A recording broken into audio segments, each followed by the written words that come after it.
안녕하십니까. 정보처리기사 산업기사 필기 강사 권호석입니다.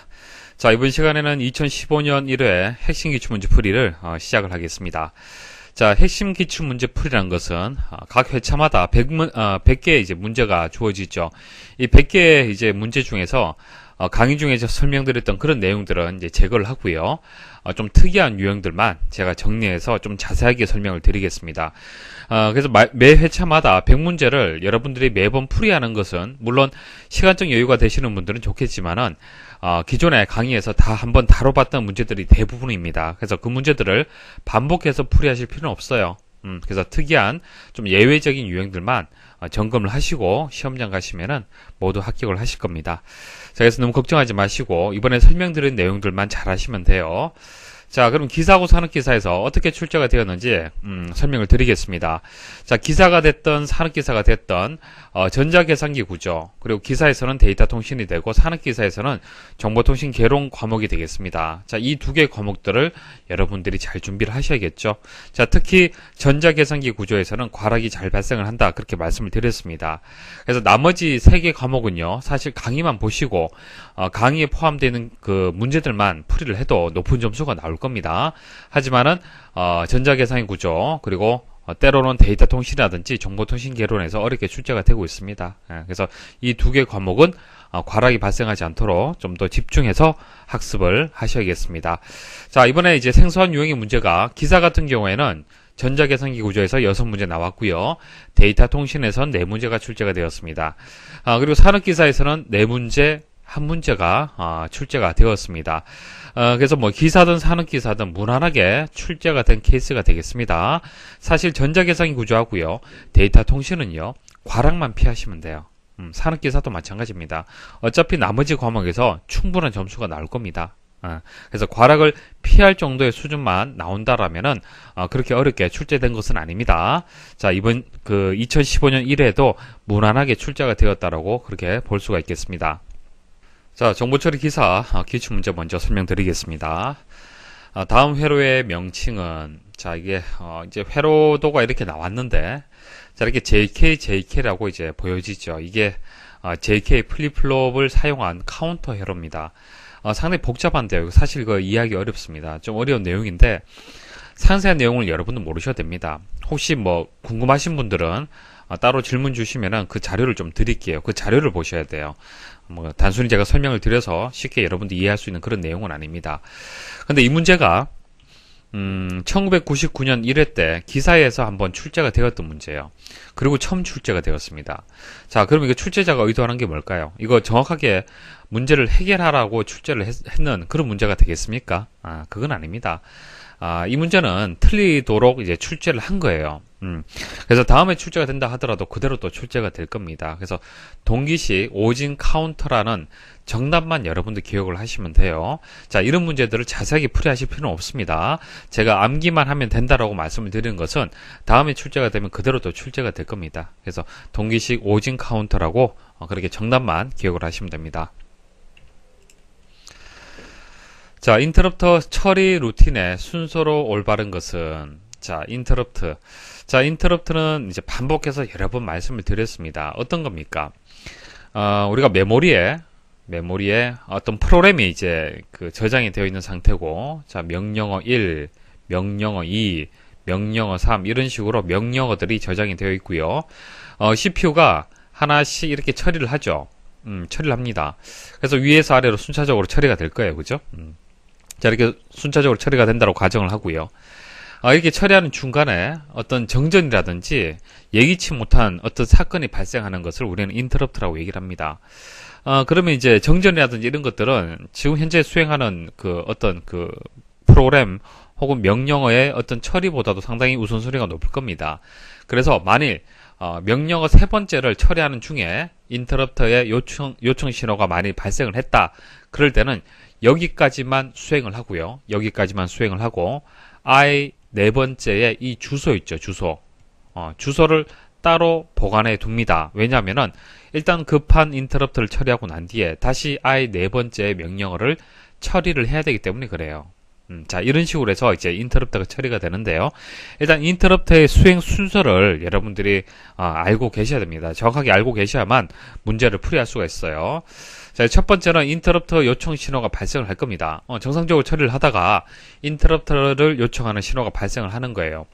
자, 그 다음 프로그램 실행을 중단해야 됩니다. 더 이상 진행을 할 수가 없죠. 그래서 현재 수행 중인 명령어는 완료하고요. 자, 현재 명령어까지는 완료하고요. 자, 그 상태를 일단 기억을 해요. 현재 상태, 현재까지 작업한 상태를 저장을 하고, 그 다음 복귀 주소, 여기서 복귀 주소란 것은 I 네 번째 명령어의 주소가 될 겁니다. 자, 이 주소를 메모리 0번지, 자, 메모리 0번지를 여기라고 가정을 했다라면은, 자, 이 번지에다가 이 주소 값을 저장한다는 얘기예요. 그래서 메모리 0번지라든지 스택 메모리에 복귀 주소. 자, 인터럽트를 처리하고 난 뒤에 다시 복귀를 해야 되잖아요. 그죠? 이어서 계속 처리를 해야 됩니다. 자, 그 주소를 저장을 한다는 얘기예요. 자, 그리고 난 뒤에 인터럽트 처리 루틴을 실행을 합니다. 자, 인터럽트 처리 루틴이 뭐냐면은 이 전체적인 과정을 일단 인터럽트 처리 루틴이다 그렇게 보시면 됩니다. 그래서 요청 장치를 식별해요. 그러니까 인터럽트를 발생하는 그 장치들이 수도 없이 많습니다. 뭐 마우스, 키보드, 뭐 모니터, 전원 장치 이런 각종 장치들이 다 인터럽트를 발생시킬 수가 있어요. 그러니까 CPU 입장에서는 예측하지 못하는 그런 사건들은 다 인터럽트가 되는 겁니다. 그러면 인터럽트 처리 루틴에서 첫 번째 할 일은 뭐냐면은 어떤 장치가 이제 인터럽트가 발생을 하게 됐는지 요청 장치를 식별을 해줘야 돼요. 식별을 하고요. 그 다음 인터럽트 서비스 루틴을 실행합니다. 자, 인터럽트 처리 루틴하고요. 인터럽트 서비스 루틴하고는요. 사실 다릅니다. 다른데 보통 문제에서는 큰 그 뜻의 차이점이 없도록 그렇게 출제가 되고 있어요. 그래서 인터럽트라든지 인터럽트 처리 루틴이라든지 인터럽트 서비스 루틴이라든지 뭐 비슷한 뜻으로 일단 해석을 하시면 됩니다. 자, 인터럽트 서비스 루틴이란 것은 이런 겁니다.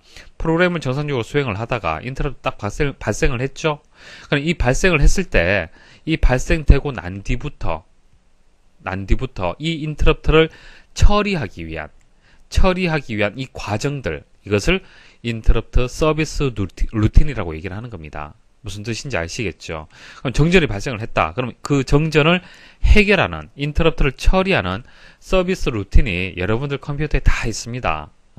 자, 그래서 그게 만일 1번 서비스 루틴이다. 정전은. 그 다음 2번은 뭐 그래픽 카드에 관련된 인터럽트다. 이런 식으로 되어 있겠죠. 그죠? 그럼 인터럽트가 발생을 하면은 이렇게 앞에서 요청 장치를 식별했기 때문에 해당 인터럽트로 해서 이동을 해서 인터럽트 서비스 루틴이 이제 실행이 되는 겁니다. 그리고는 처리 끝나면은 프로그램 재수행되는 그런 순서가 되겠죠. 그리고 이제 마지막에는 보존한 프로그램 상태를 복구하고요. 계속 처리하는 그런 순서가 되겠습니다. 자, 일단 인터럽트를 이제 수행하는 순서, 뭐 문제에서는 인터럽트 처리 루틴, 인터럽트 서비스 루틴 이렇게 나올 수가 있습니다. 이 문제는 인터럽트 처리 루틴이라고 나왔잖아요. 그죠? 그래서 이것을 꼭 처리 루틴에 한정지어서 보지 마시고 그냥 인터럽트 순서다 그렇게 보시면 되겠습니다. 그래서 정답이 니은이 먼저예요. 니은은 이제 인터럽트를 인식한다라고 되어 있는데, 자, 이거 어떻게 해석하느냐에 따라서 좀 달라질 수 있는데, 여기서는 인터럽트 인식을 인터럽트의 요청 신호가 발생을 했다. 그렇게 이해를 하시면 되고요. 그 다음 기억인데요. 현재 상태를 보존해야 된다. 현재 상태를 이제 기억을 해야겠죠. 그 다음에는, 자, 그 다음 디귿. 자, 이것은 요청 인터럽트 서비스로 분기 및 서비스다. 자, 인터럽트 서비스 루틴으로 이제 분기를 한다 그런 뜻이에요. 한마디로 이제 그 인터럽트를 처리한다. 자, 그렇게 이해를 하시면 됩니다. 자, 그다음 사용자 상태를 이제 복구를 하고 재기를 한다. 자, 마지막 단계가 되겠죠. 인터럽트 서비스 루틴의 기능이 아닌 것은, 자, 인터럽트 서비스 루틴이라는 것은 정상적으로 프로그램이 이제 수행되는 중에 인터럽트가 이제 발생을 하는 거죠. 예를 들어서 정전이 발생을 하는 겁니다. 자, 그럼 그 정전이라는 것을 처리하기 위한 방법이 컴퓨터 내부에 다 저장이 되어 있습니다. 그게 인터럽트 서비스 루틴이에요. 그래서 발생하는 시점부터 해서 이렇게 처리되는 과정. 자, 이것을 인터럽트 서비스 루틴이라고 보시면 되고, 뭐 쉽게 여러분 생각을 하시면은 그냥 인터럽트라고 보시면 됩니다. 인터럽트를 수행하는 순서 생각하시면 돼요. 그래서 인터럽트 수행 순서나 인터럽트 처리 루틴의 수행 순서나 인터럽트 서비스 루틴의 수행 순서나 사실은 다 달라요.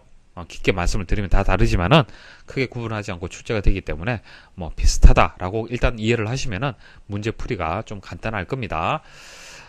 그래서 보시면은 처리기에 이제 상태를 복구한다. 상태 복구 필요하죠. 인터럽터 마지막 단계가 되겠죠.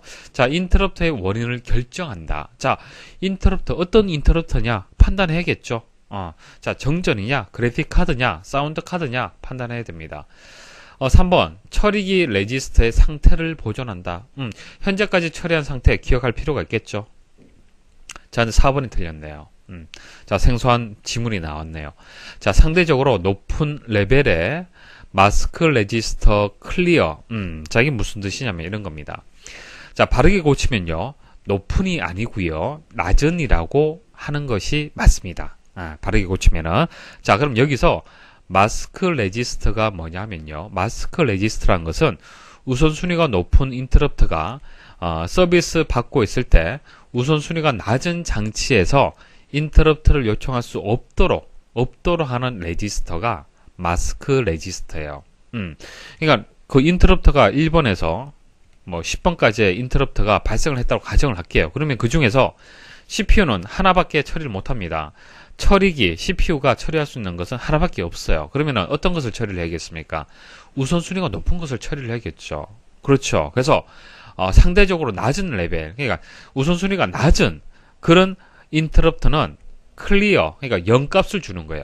0값을 준다는 얘기는 무슨 얘기입니까? 우선순위에서 낮추겠다는 뜻이에요. 이해하시겠습니까? 그래서 인터럽트를 요청할 수 없도록 그렇게 처리하는 것을 얘기를 하는 겁니다. 그래서 높은이 아니고요, 낮은으로 해야 됩니다. 제어 장치를 구현하는 제어 방식이 아닌 것은, 자, 강의 중에 간단하게 말씀을 드릴 때 두 가지 말씀을 드렸습니다. 하드웨어를 하드웨어의 개념의 방식하고 소프트웨어 방식하고 이렇게 두 가지를 말씀을 드렸죠. 하드웨어는 하드와이어드 방식이 있다 말씀을 드렸습니다. 뭐 특징은 이제 소프트웨어와 이제 하드웨어의 차이점 생각하시면 되죠. 자, 고속이고 고가, 한번 만들어진 명령어 세트는 변경이 불가능하다. 회로가 복잡하다라는 그런 장단점이 있습니다. 보통 하드웨어의 특징을 생각하시면 되고, 소프트웨어는 이제 반대가 되겠죠. 반대 개념을 보시면 됩니다. 자, 근데 이 문제를 풀이를 하시려면은 일단 마이크로 프로그램 제어 방식이라는 것은 여기 나와 있죠. 이것은 아니라는 것을 정확하게 여러분 다 판단할 수가 있을 거고요. 근데 이 두 가지가 좀 애매해요. 그쵸? 자, 상태 플립플롭 제어 방식이라는 것은요, 이것도 하드와이어드 방식 중에 하나입니다. 그래서 뭐 상태 플립플롭 제어 방식이라는 것이 있고요, 순찰 레지스터와 디코더 제어 방식이라는 것이 있습니다. 이런 것이 있다는 정도만 아시면 돼요. 그래서 이것은 이제 제어 장치를 구현한 제어 방식이 맞다라고 일단 기억을 하시면 돼요. 자, 그리고 여기 보시면 PLA라고 나오는데 이 제어 방식은요, 그러니까 프로그램이 가능한 논리 소자를 얘기를 하는 겁니다. PLA라는 것은, 그러니까 프로그램이 가능한 논리 소자를 이용하는 제어 방식. 그게 무슨 얘기예요? 마이크로 프로그램을 얘기를 하는 겁니다. 됐습니까? 그래서 이것은 다 맞는 뜻이고요. 램 제어 방식이라는 것은 없습니다. 그래서 2번이 정답이 되겠습니다. 캐시와 주격장치로 구성된 컴퓨터에서 주격장치의 접근 시간이 200 나노세컨드, 그리고 캐시 적중률이 0.9, 평균 접근 시간이 30 나노세컨드일 때 캐시 메모리의 접근 시간은, 일단 자, 개념 이해를 하셔야 됩니다. 자, 캐시가 왜 필요하죠? 캐시 왜 쓰는 겁니까? 자, CPU가 있으면은, 자, 메인 메모리가 있죠. 자, 메인 메모리에 매번 가서 자료를 가져오려니까 시간이 많이 걸리는 거예요. 그래서 메인 메모리보다 속도가 빠른 캐시 메모리라는 것을 중간에 두는 겁니다. 그래서 자주 사용하는 것은 캐시에 둔다는 얘기죠. 그래서 CPU가 메인 메모리까지 가지 않고 캐시에 가서 빠르게 가져올 수 있는 개념이 캐시 메모리의 개념이 되는 겁니다. 그러니까 어떤 속도의 개념이 되는 것이죠. 메인 메모리하고 CPU의 속도 차이를 어떻게 계산하기 위한 그런 이제 장치가 캐시가 되는 겁니다. 자, 이때 여기서 캐시 메모리에 접근하는 시간을 여기서 계산을 하라 이렇게 나오잖아요. 그죠? 자, 작동하는 원리 먼저 말씀을 드릴게요. 자, 제가 일단 뭐 예를 들어서 A라는 데이터를 찾고자 해요. 그러면은 작동되는 원리가 어떻게 되냐면은, 일단 첫 번째는 캐시로 갑니다. 첫 번째는 캐시로 가요. 만약 캐시로 갔는데 없잖아요. 그죠? 자, 있으면은 상관없죠. 바로 가져오면 돼요. 없으면 그 다음은 어떻게 하냐면은 메인 메모리로 가는 겁니다. 자, 작동되는 원리는 이렇습니다. 자, 그래서 캐시 메모리에 있는 경우도 있고 없는 경우가 있기 때문에 그때의 캐시 적중률이라는 얘기가 나와요. 캐시 적중률. 자, 이게 뭐냐면은 주기억 장치의 참조 횟수에 대한 캐시 적중의 비율을 얘기를 하는 겁니다. 간단하게 말씀을 드리면은 내가 찾고자 하는 데이터를 10번을 접근을 했어요. 10번을 접근을 했는데 9번은 캐시에 있더라. 이게 뭐예요? 0.9예요. 0.9. 한마디로 90%란 얘기입니다. 10번에서 9번은 적중을 했단 얘기예요. 이해하시겠죠? 0.9가 90%잖아요. 그죠? 이를 100%라고 봤을 때 생각을 하시면 돼요. 10번을 접근했는데 9번은 캐시 메모리에 내가 찾고자 하는 데이터가 있더라라는 그런 뜻이 되는 겁니다. 자, 그러면 이제 공식을 한번 대입을 해볼게요. 일단 문제에서 주기억 장치의 접근 시간이라든지 뭐 적중률이라든지 평균 접근 시간이 주어졌고요. 그때 캐시 메모리 접근 시간을 구해주면 됩니다. 일단 소스가 되는 것을 다 줬어요. 좋습니다. 자, 그럼 한번 생각을 해보죠. 자, 평균 접근 시간. 자, CPU가 데이터를 가지고 오는데 평균 접근 시간 얘기를 하는 겁니다. 자, 그럼 어떻게 계산할 수 있을까요? 캐시에서 찾는데 걸리는 시간하고요. 주기억 장치에서 찾는데 걸리는 시간을 합쳐주면 돼요. 맞습니까? 캐시에 무조건 있는 것도 아니고 메인 메모리에 무조건 있는 것은 아니잖아요. 그죠? 캐시에 있을 수도 있고 메인 메모리에 있을 수도 있는 겁니다. 그러면 그때 적중률을 계산을 해서 이 두 가지를 다 더해줘야 돼요. 그래서 식으로 나타내게 되면 이렇습니다. 평균 접근 시간은 캐시 메모리 접근 시간 더하기 주기억 장치 접근 시간이 되는 겁니다. 자, 이때 구하고자 하는 것이 뭐예요? 캐시 메모리 접근 시간이잖아요. 이것을 X로 두겠습니다. X. 자, 평균 접근 시간은 뭐죠? 평균 접근 시간은 여기서 30 나노세컨드라고 얘기를 했습니다. 30 나노세컨드. 자, 캐시 메모리 접근 시간은 X. 자, 주기억 장치 접근 시간은 여기서 200 나노세컨드라고 얘기를 했는데, 자, 여기서 주의할 점, 캐시의 적중률을 계산을 해줘야 됩니다. 캐시의 적중률. 자, 캐시에 적중될 확률이 90%잖아요. 그죠? 그럼 주기억 장치에 접근할 그 확률은 몇 프로가 되는 겁니까? 10%가 되는 거잖아요. 그렇죠? 그렇기 때문에 현재 이 200이라는 값에다가 10%를 곱해줘야 돼요. 10%. 10%는 0.1이죠. 저렇게 곱해주는 겁니다. 그러면은 x 더하기 20 나노세컨드가 되고, x만 계산하려면은 이제 좌변에 있는 값에다가 우변에 있는 20 나노세컨드를 빼주면 되겠죠. 그래서 x는 10 나노세컨드가 되는 겁니다. 메모리 관리 하드웨어의 기본적인 역할에 대한 설명으로 옳지 않은 것은 뭐 어려운 얘기 아닙니다. 메모리 관리 하드웨어라는 것은 CPU가 메모리에 접근하는 것을 관리하는 하드웨어를 얘기를 하는 거예요. 여러분들이 상식적으로 그 강의 중에 배웠던 기본적인 개념을 얘기를 하는 겁니다. 자, 우리가 그 어떤 메모리 주소라는 개념을 얘기를 할 때 뭐 논리 주소, 물리 주소 이렇게 변환한다 이런 얘기 하잖아요. 그죠? 그 개념을 생각을 하시면 돼요. 자, 그래서 논리 주소를 물리 주소로 변환한다 이거 맞고요. 허용되지 않은 메모리 접근을 방지한다 이거 뭐 상식적으로 생각하시면은 맞다, 틀리다 판단이 될 겁니다.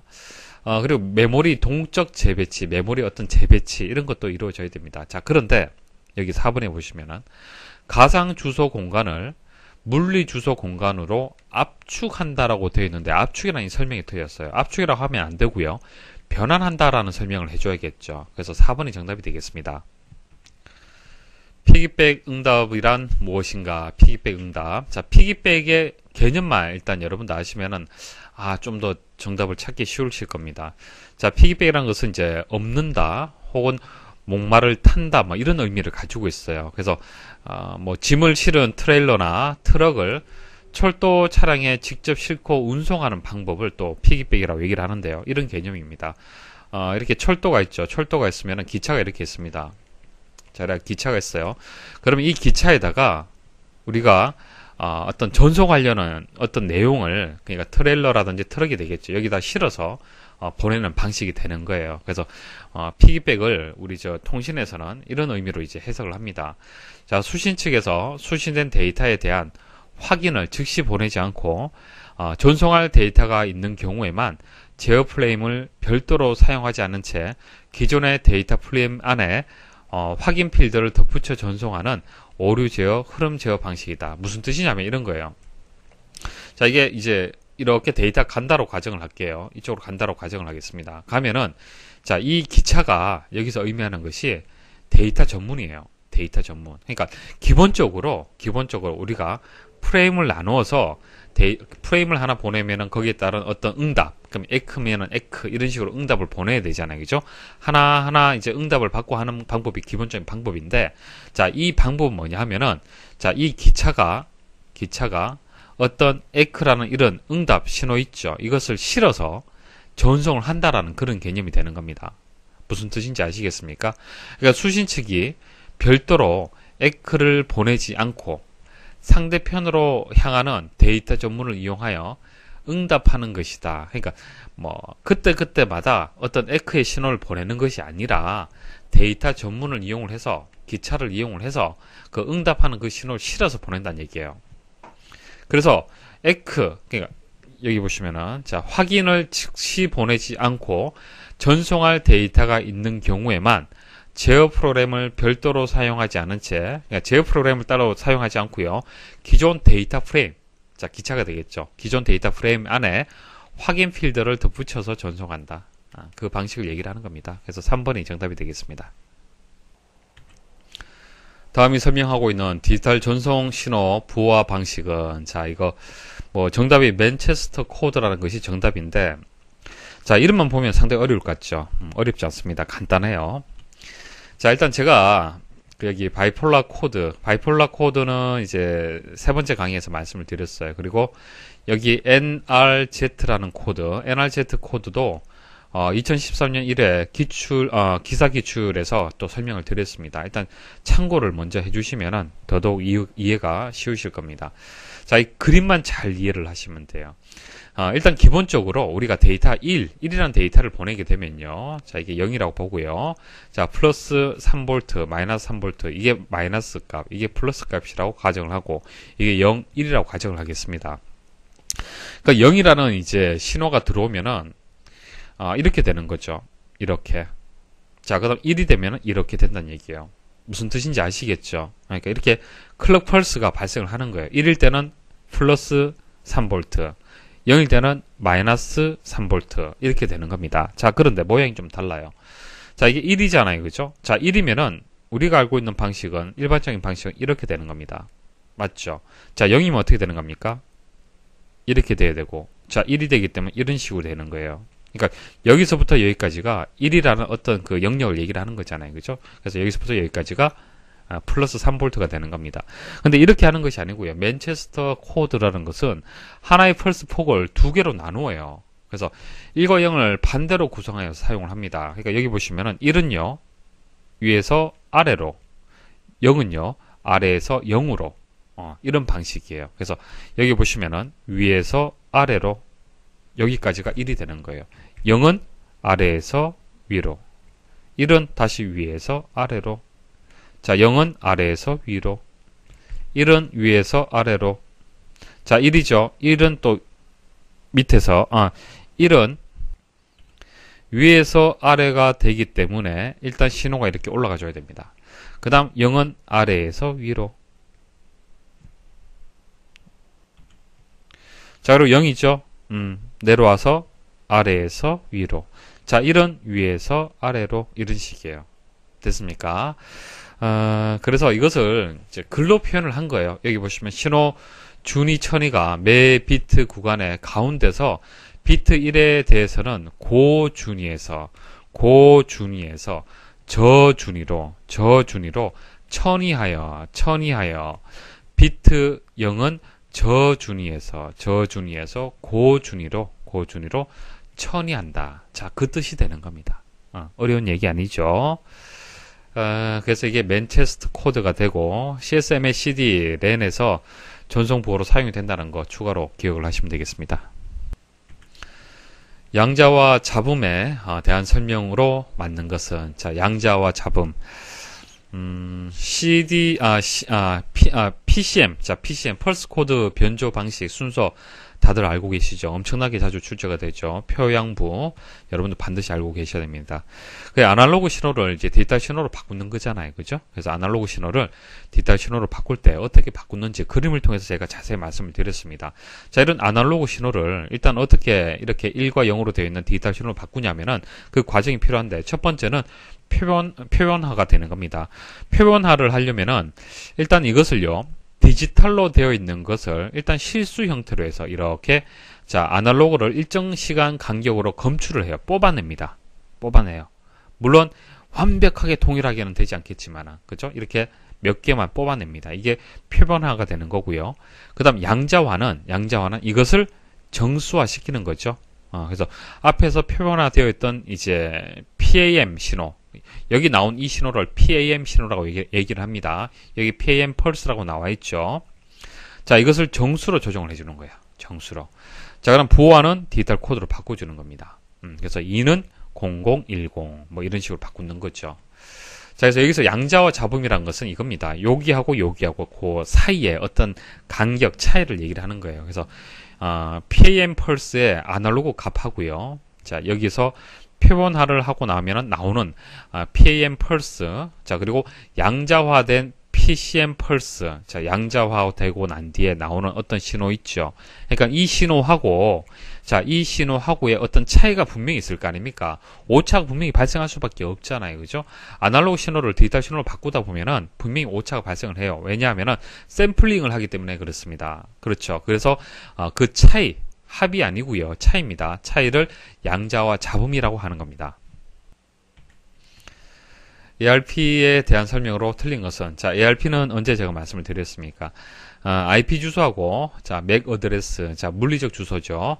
자, IP 주소는요, 바뀔 수 있습니다. 여러분들 가지고 계시는 노트북 있죠. 노트북을 회사에 있을 때, 여러분들 댁에 있을 때, 뭐 이동 중일 때, 그때마다 IP는 바뀝니다. 그렇죠. 하지만 MAC 어드레스, 자, 물리적 주소는요, 여러분들 컴퓨터에 있는 랜카드, 자, 랜카드를 생산할 때 자동으로 부여되는 그런 주소가 되는 거예요. 그래서 바뀌지 않습니다. 그래서 컴퓨터 내부적으로 처리를 하려면 이런 계속 바뀌는 IP 주소를 이제 랜카드에 이제 물리적 주소를 바꿔줘야 될 겁니다. 그래서 IP 주소를 랜카드에 물리적 주소로 바꿔주는 거, 맥 어드레스로 바꿔주는 것이 ARP라고 얘기했고, 자, 그 반대가 R, 리버스가 붙어서 RARP라고 말씀을 드렸습니다. 여기서 ARP를 얘기를 하는 거예요. 여기 한번 보기 한번 보도록 하겠습니다. 틀린 것을 찾아야 돼요. 자, 네트워크에서 두 호스트가, 자, 두 컴퓨터가 성공적으로 통신하기 위하여 각 하드웨어의 물리적인 주소 문제를 해결해 줄 수 있다. 자, 물리적인 주소, 맥 어드레스를 얘기를 하는 겁니다. 자, 이게 맞는 설명이고요. 2번, 목적지 호스트의 IP 주소를 맥 주소로 바꾸는 역할을 한다. 이렇게 바뀌는 거죠. 3번, ARP 캐시를 사용하므로 캐시에서 대상이 되는 IP 주소에 맥 주소를 발견하면 맥 주소가 통신을 위해 바로 사용이 된다. 자, 캐시란 개념 뭡니까? 캐시. 컴퓨터에서 캐시 뭐예요? 자주 사용하는 어떤 정보를 가지고 있다가 빨리 처리하기 위해서, 그죠? 바로 사용하기 위해서 캐시라는 개념 필요하잖아요, 그죠? 같은 개념으로 보시면 됩니다. 그래서 맥 주소는 다음에 또 사용할 수 있으므로 ARP 캐시에다가 일정 시간 동안 저장해 둬요. 그래서 뭐 같은 이제 주소 값이 있다라면 바로 이제 그 맥 주소가 통신에 이제 사용이 되겠죠. 그래서 맞는 설명이고요. ARP 캐시를 유지하기 위해서는 TTL 값이, 자, TTL 값이 0이 되면 이 주소는 ARP 캐시에서 영구히 보존된다. 자, 0일 때 보존이 된다. 자, 이거 설명이 틀렸습니다. 자, TTL이라는 것은 네트워크 상에서 주소의 유효 기간을 얘기하는 겁니다. 시간을 얘기하는 거예요. 그러니까 어떤 그 주소가 이제 실제 유효 기간이 있겠죠, 그죠? 오랫동안 계속 그 캐시에 저장할 수는 없습니다. 그래서 이 TTL이 0이란 얘기는 폐기란 뜻이에요. 폐기. 보존하라는 뜻이 아니고 유효 기간이 다 됐기 때문에 폐기하라 그런 뜻이 되는 겁니다. 그래서 이거 보존이라는 설명이 틀렸습니다. 자, 정보처리 산업기사 말씀을 드릴게요. I/O 멀티플렉스 채널은 어떤 장치에 주로 사용하는가? 채널 분류에서 세 가지 말씀을 드렸습니다. 셀렉터, 멀티플렉서, 블락, 멀티플렉서 이렇게 세 가지 말씀을 드렸죠. 자, 셀렉터는 말 그대로 하나 선택을 해서 아주 고속으로 처리를 해주는 거예요. 아주 빠르게 처리를 해주는 겁니다. 그래서 여러분들 컴퓨터 내부에 있는 자기 디스크라든지 자기 테이프, 자기 드럼 이렇게 자기가 붙은 것이 셀렉터다. 셀렉터의 얘다. 자, 그런 장치다. 그렇게 보시면 되고 멀티플렉서. 자, 멀티플렉서는 뭐예요? 다중이죠. 다중. 저속의 입출력 장치를 동시에 여러 개 입출력할 수 있는 겁니다. 그래서 저속의 장치를 생각하시면 됩니다. 프린터 생각하시면 돼요. 프린터. 카드 리더라는 것도 있습니다. 그래서 보기에 보시면은 멀티플렉스라고 얘기했잖아요. 그죠? 그렇기 때문에 프린터, 라인 프린터를 정답으로 선택을 하시면 됩니다. 라인 프린터는 한꺼번에 한 행씩 인쇄하는 그런 방식의 프린터를 얘기를 하고, 마그네틱 디스크, 마그네틱 드럼, 마그네틱 테이프 이런 것들은 다 이제 자기를 뜻하는 거죠. 컴퓨터에서 정수를 표기할 때 크기를 제한받는 가장 큰 이유는 자, 우리 뭐 강의 중에 뭐 8비트를 가지고 몇 개의 뭐 정보를 표현할 수 있느냐, 뭐 2의 8승계다 이렇게 얘기를 했었습니다. 그죠? 자, 이렇게 얘기를 하면서 워드라는 단위도 같이 말씀을 드렸죠. 비트, 바이트, 워드 이런 것도 말씀을 드렸습니다.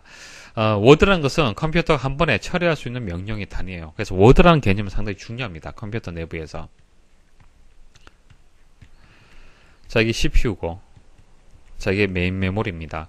그럼 CPU가 메인 메모리에 가서 한 번에 가지고 와서 처리할 수 있는 양이 다 다르겠죠, 컴퓨터마다.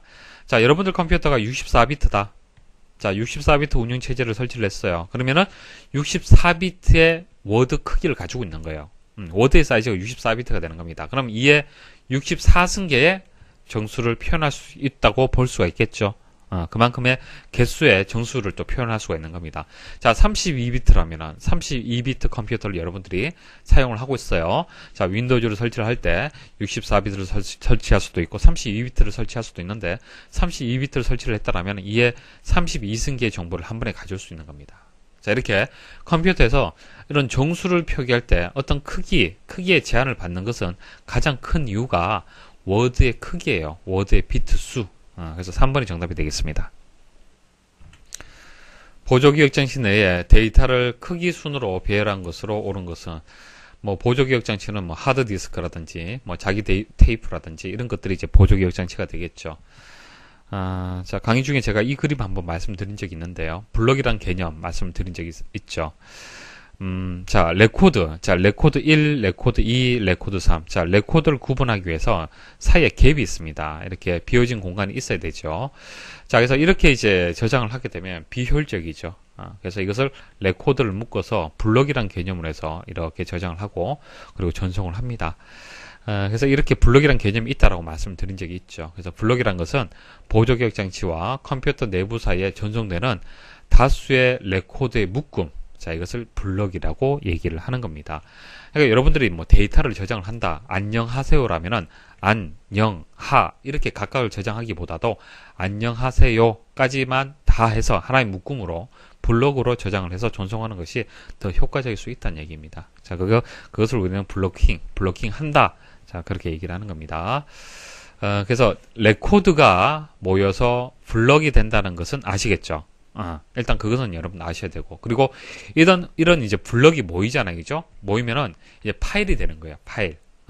뭐 1.hwp 이런 파일이 있죠. 주소록 파일을 만들었다. 주소록.hwp. 자, 그 파일을 얘기를 하는 겁니다. 자, 이렇게 해서 이제 레코드, 블럭, 파일 이런 순서가 된다는 것은 반드시 여러분들 알고 계셔야 됩니다. 반드시 알고 계셔야 되고, 그리고 여기 아이템이 나오는데 아이템은 사실 잘 나오진 않습니다. 필드, 레코드, 블럭, 파일 이렇게만 기억을 하셔도 문제 풀이가 될 건데, 이번 문제는요 필드하고 레코드 사이에 아이템이 들어간다는 것까지 알고 있어야만 문제 풀 수 있도록 그렇게 나왔습니다. 자, 필드는 보통 항목이라고 얘기를 하죠. 여러분들의 이제 어떤 그 기사 포스트에 회원가입을 할 때, 뭐, 이름이라든지, 뭐, 주소라든지, 뭐, 연락처라든지, 이렇게 입력할 수 있잖아요. 그죠? 그러면은, 필드라는 것은 속성을 뜻하는 거예요. 그래서 이름, 여러분들이 입력한 이름, 그 다음 여러분들이 입력한 주소, 여러분들이 입력한 연락처, 이런 것들이 각각이 다 필드가 되는 겁니다. 그러니까, 파일 구성의 최소 단위라고 얘기를 했을 때, 필드가 되는 거예요. 필드, 최소 단위. 됐죠? 그죠? 자, 그리고 이 필드를 필드를 이제 묶게 되면 여러분들의 이제 레코드가 되는 거예요. 레코드. 여러분들의 레코드. 그리고 여러분들하고 다른 회원님들하고 레코드를 다 묶어서 블럭이 되고 그 블럭이 또 모이게 되면은 주소록 혹은 회원 정보 파일이 되는 겁니다. 이해하시겠죠? 자, 근데 아이템은요, 보통 우리가 정의를 할 때 필드나 아이템이나 같다라고 보통 정의를 해요. 정의를 하는데, 일단 아이템이 필드하고 레코드 사이에 들어간다 라는 거 하나 암기를 일단 부탁을 좀 드릴게요. 일단 필드, 레코드, 블럭, 파일, 이 순서는 반드시 여러분 알고 계셔야 됩니다. 이 사이에 아이템이 들어간다. 그렇게 암기를 부탁을 드리겠습니다. 채널 명령어인 CCW의 구성 요소가 아닌 것은, 자, 채널 명령어에 대해서 2011년 3회 기사 기출문제에서 한번 설명을 드렸습니다. 자, 기사 기출문제인데 산업기사에 출제가 되었죠. 그래서 제가 매번 말씀을 드리지만은 시간적 여유만 되신다라면 산업기사 구분하지 말고 문제를 풀이를 하십시오. 왜냐하면은 전자계산 구조에서 어렵게 출제가 될 수 있습니다. 그랬을 때 기사 문제가 산업기사 문제가 기사에서 또 출제가 될 수가 있습니다. 그래서 반드시 이번에 꼭 합격해야 된다. 문제가 어렵게 출제가 된다 하더라도 꼭 합격을 해야겠다. 그런 이제 마음을 가지고 계신 분들은 같이 보시는 것이 유리하겠죠. 당연히. 자, 그렇지만 보통 때는 무난하게 출제가 된다. 자, 이 정도 수준으로 출제가 된다라면은 기사는 기사, 산업기사는 산업기사 보셔도 충분히 합격이 가능합니다. 자, 명령어에 이제 채널 명령어의 구성 요소를 얘기를 하는 거예요. 자, 그래서 그때 제가 말씀을 드렸을 때, 이제 명령어의 구성 요소 생각을 해보시면 뭐 거의 같다라고 보시면 됩니다. 명령 코드, OP 코드 있죠. 그 다음 주소, 번지, 그 다음 상태를 나타내는 상태 비트, 그리고 입출력 데이터의 길이, 이런 것들이 포함이 되어 있어요. 그래서 여기 보면 용어만 좀 다르다 뿐이지 같은 뜻입니다. 상태 필드, 상태 비트를 얘기를 하는 거고, 자, 주소 필드, 명령 필드, 자, 여기 나와 있죠. 그래서 이 세 가지는 맞는데 데이터 필드라는 것은 없어요. 데이터 길이를 나타내는 것은 있지만 데이터 필드는 따로 없습니다. 광섬유 케이블에서 클레드의 주 역할은, 그림만 보시면 이해하기 쉬울 거예요. 자, 2011년 3회 때 한번 출제가 되었습니다. 자, 이게 이제 광섬유 케이블이죠. 안쪽에 이제 코어가 있습니다. 자, 이 코어가 하는 역할은 이제 빛이 전파되는 영역을 코어라고 합니다. 실제 데이터가 전송이 되겠죠. 자, 그 다음 이제 빛이 이렇게 반사가 되면서 전송이 되겠죠. 이 반사될 수 있도록 하는 이제 얇은 층 있죠. 자, 이 층을 클레딩 혹은 클레드라고 얘기합니다. 그래서 클레드가 하는 역할이 광신호를 반사해주는 그런 역할을 하는 겁니다. 그래서 반사라는 것을 일단 기억을 하셔야겠죠. 그래서 클레드는 광섬유의 코어를 둘러싸는 얇은 층으로 데이터가 전송되도록 광파를 굴절, 반사시키는 역할을 한다. 자, 이렇게 해서 기출문제 풀이를 마치도록 하겠습니다. 수고하셨습니다.